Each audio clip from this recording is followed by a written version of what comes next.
What is it like reliving a lot of these experiences as they play out on TV?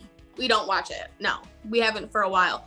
Just because it's like we lived it and we are so open and honest that it's like, we're not going to relive all this stuff again.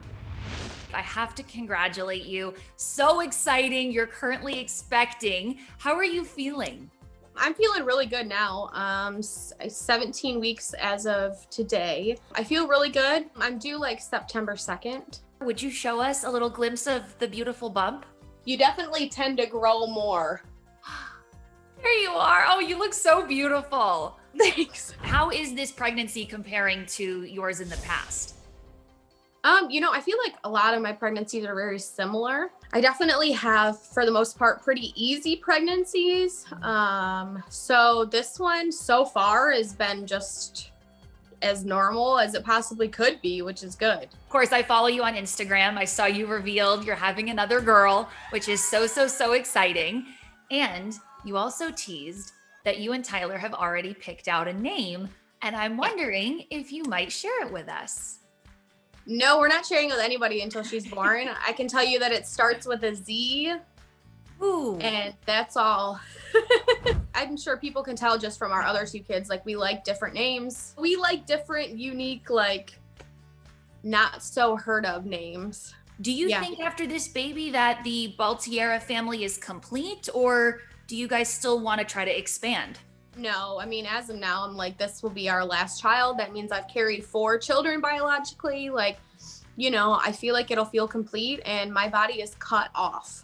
It's done. Whatever we are given, we are meant to have. Mm-hmm. And if that's a house full of girls, poor Tyler, but that's what we're meant to have, I guess. Of course, today we are celebrating your amazing pregnancy news, but I just want to offer you a piece of my heart. I was so touched when you revealed last year that you had suffered a pregnancy loss. Why did you decide to share that publicly? I think it's important to share it publicly. Like, I had one recently too, just before this baby. So I've had 2 so far. I just think it's important because a lot of women don't talk about it. They feel like they need to be in the dark about it and not speak about their emotions or their feelings.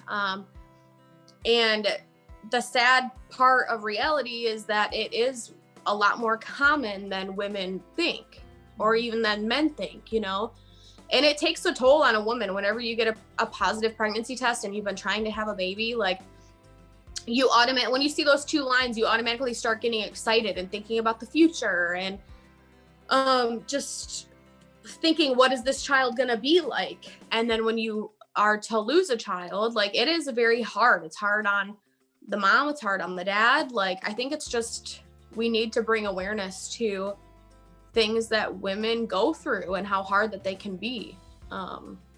So yeah, that's why I'm super open about everything that I struggle with, whether it's mental health, miscarriage. Like, I feel like the more open you are, it helps people not feel alone. So of course. And I can't tell you how much I commend you for being such an open book, because you probably don't even realize how many millions of people across the world watch your story and feel, like you mentioned, just a little less alone. I help people not feel alone, but in return also, it helps me not feel alone. So I think it works both ways. What have you learned about yourself by either going through this horrible experience or even by putting it out into the world? I think I just realized really like how strong of a person I am, and that the mental health work that I really have done and focused on in the past that people got to witness has really worked. Like, the work that I put into it has really worked. Because this time with this miscarriage, it was sad, of course. And I felt my feelings and emotions, but it didn't overcome me like the first one did. It didn't send me spiraling. I was able to feel my feelings, cry if I was sad, but it just didn't overcome me, which I could tell was a huge difference. Why the hell are you yelling at me? I think it's just important for parents to have your own purpose. Moving on to Teen Mom OG, what can we expect throughout the remainder of the season? You watch like the journey going through the miscarriage and things like that, and then just, besides that sad part, there was a lot of joy in our season this year, which is so good. It's just a relief, we've had a few rough seasons. Do you and Tyler sit down and do you rewatch it every week? And like, what is it like reliving a lot of these experiences as they play out on TV? We've done this show for so long that now we don't watch it. No, we haven't for a while. Just because it's like we lived it and we are so open and honest that it's like, we're not going to relive all this stuff again. Was it just too painful? I think some things are painful. Obviously, there's a lot of joy too, but I think also like when you start to constantly watch yourself all the time, then you will want to start tweaking things about yourself also. Like, oh, maybe I shouldn't have shared that, or dang, I really shouldn't have done this or said that. And it's like, no, I would rather just be 100% authentic because that's how people connect. And I'm just gonna live my life and go through what I go through, and whatever they share, I guess they share. We got pretty lucky though, didn't we? I think so, Hunter. We got to marry our best friend. I know. How cool is that? Not a lot of people get to do that. No, I love you. Do you ever go online and see how much positive praise there is for not only you for being such a strong woman and an incredible mother, but also for Tyler for being a through and through family man and a real pillar of support for you through thick and thin? Oh no, I definitely do see that for sure. I think it's great because that's who he is. You know, he cares about his children, he cares about his family, and you know, he always wants to be supportive for all of us. We do the parenting stuff very well. We're good at like, you know, splitting it down the middle, you know, and helping whenever you see the other person needing it or asking for it. Like, we make a really good team. We have done lots of therapy as a couple. Years of it. Mm-hmm. And you learn a lot through that about communication and asking for what you need. But also I think that, you know, it's also important to like take time with just one another, especially when you have children, because you can really get lost into the parenting day-to-day life because let's face it, your kids come first. You have to really be like, whoa, I need to take a moment and just spend quality time with my partner and enjoy each other's company. Like, that's super important. Of course, we love following along with Nova and Vaeda as they're growing up. How are your girls doing? They're doing really, really great. Vaeda she's just getting really big. She's using more words, but she's also very sassy, but she's also very like cuddly and loving too. And Nova is very outgoing and funny. And so, you know, I'm blessed that she loves school. She enjoys going to school. And she asks me like 10 times a day, like, how are you feeling? How's the baby doing? You know, after we first told her, she came up to me the one day and she's like, Mom, you're only allowed to have 1 cup of coffee a day. And I was like, where did she hear that? I don't like, where did you get this from? She's like, too much coffee is not good for the baby, Mom. And I was like, are you my little doctor now? Like, you know, she's always randomly coming up and kissing my belly and all that kind of stuff. Oh, stop. Look at her, she knows it. You feel good? You feel comfortable?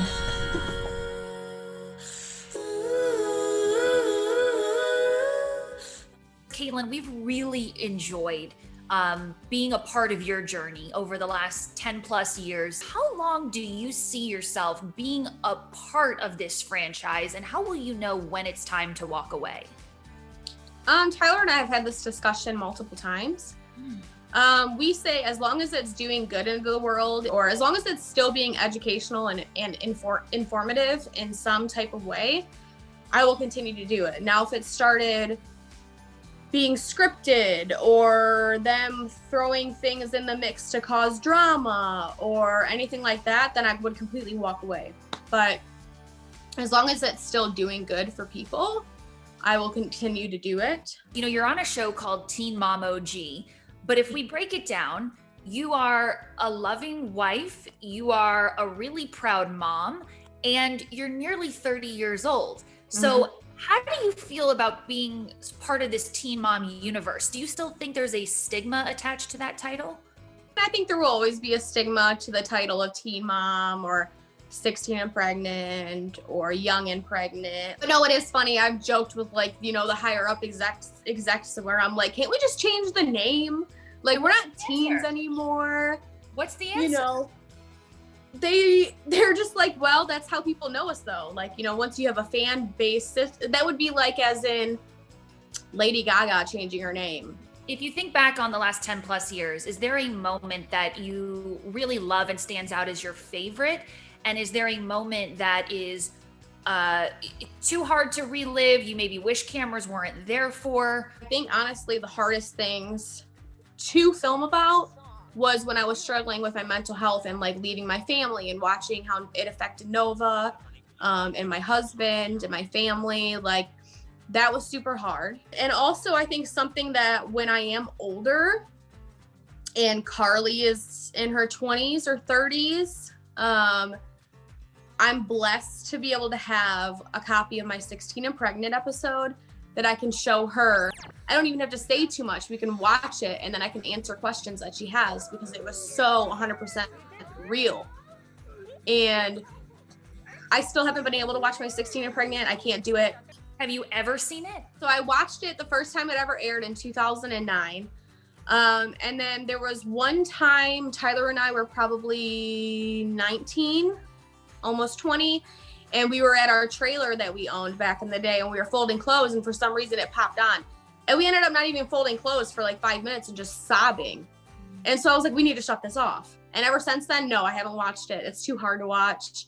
I'm just going to be 100% open and honest with her and with Vaeda and Nova.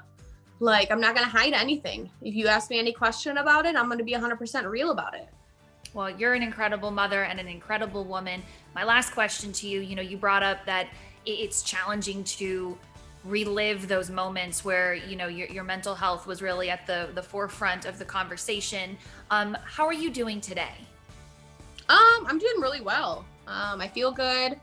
My mental health is really great. Family's great. We're all healthy and happy. So as long as we all stay happy and healthy, and then I'm good with that.